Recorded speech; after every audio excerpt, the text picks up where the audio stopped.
Global warming most important. Global warming क्या होता है, इसे आप हिंदी में कह सकते हैं पृथ्वी के ताप में वृद्धि। पृथ्वी के ताप में वृद्धि कैसे, आपने देखा होगा ग्रीन हाउस, या सुना होगा नाम, क्या होता है?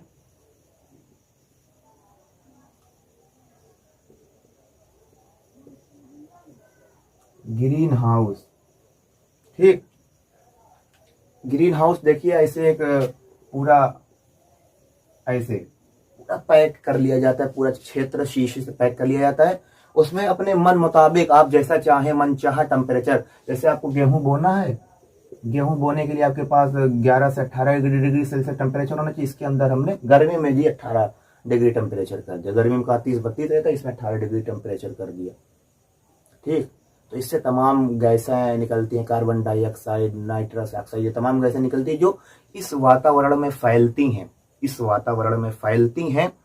तो इससे क्या होता है कि पृथ्वी के तापमान में वृद्धि होती है। एक तो ग्रीन हाउस हो गया, दूसरा वनों की कटाई।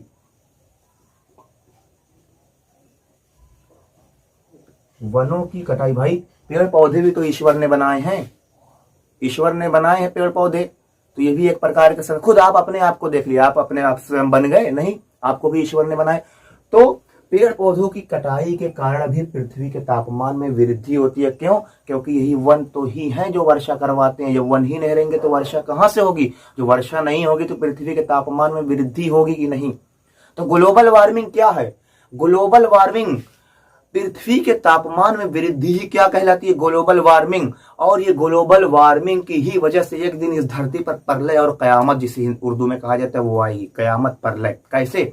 ग्लोबल वार्मिंग से ये होता है कि जब पृथ्वी के तापमान में वृद्धि होती है तो आपको पता है कि पूरा एक अंटार्कटिका महासागर, आर्कटिक अंटार्कटिका महाद्वीप एक है। ग्लोबल वार्मिंग से कैसे इस पृथ्वी पर प्रलय आएगी? आपको पता है कि पूरा एक सफेद महासागर, पूरा एक सफेद महाद्वीप, अंटार्कटिका महाद्वीप, जो पूरा बर्फ से जमा हुआ है। अंटार्कटिका महाद्वीप पूरा बर्फ से जमा हुआ है। जब हमने बताया ग्लोबल वार्मिंग मतलब पृथ्वी के तापमान में वृद्धि होगी, जब पृथ्वी के तापमान में वृद्धि होगी तो अंटार्कटिका महाद्वीप पे सारी बर्फ की पहाड़ें वो पिघलने लगेंगी। भाई आप फ्रीज से बर्फ निकाल देंगे तो टेम्परेचर जब वो बाहर का पाएगा तो पिघलने लगता है कि नहीं? जब टेम्परेचर ज्यादा मिलता है, तब जब पृथ्वी का टेम्परेचर सारा ऐसे बढ़ने लगेगा तो सब जो बर्फ की पहाड़ें वो धीरे धीरे पिघलने लगेंगी। और जब बर्फ की पहाड़ें पिघलेंगी तो वो पानी कहाँ जाएगा? जब बर्फ की पहाड़ें पिघलेंगी तो वो पानी जाएगा समुद्रों में। और समुद्रों में जब पानी जाएगा तो समुद्र का लेवल, पहले समुद्र का लेवल यहां तक था, अब उसका लेवल यहां तक हो जाएगा। तो यह मान लीजिए भारत है, तो ये जो समुद्र के किनारे के क्षेत्र हैं ये सारे डूब जाएंगे। समुद्र के किनारे के क्षेत्र पूरे डूब जाएंगे। तो कहा जाता है कि ग्लोबल वार्मिंग ही आगे चलकर प्रलय और कयामत का कारण बनेगी। क्योंकि जब ग्लोबल वार्मिंग होगी तो पृथ्वी के तापमान में वृद्धि होगी, और पृथ्वी के तापमान में जब वृद्धि होगी तो जो बड़े बड़े बर्फ के पहाड़ हैं वो पिघल जाएंगे, उनका पानी पिघल कर आएगा समुद्रों में, और जो समुद्र के किनारे के क्षेत्र हैं वो डूब जाएंगे।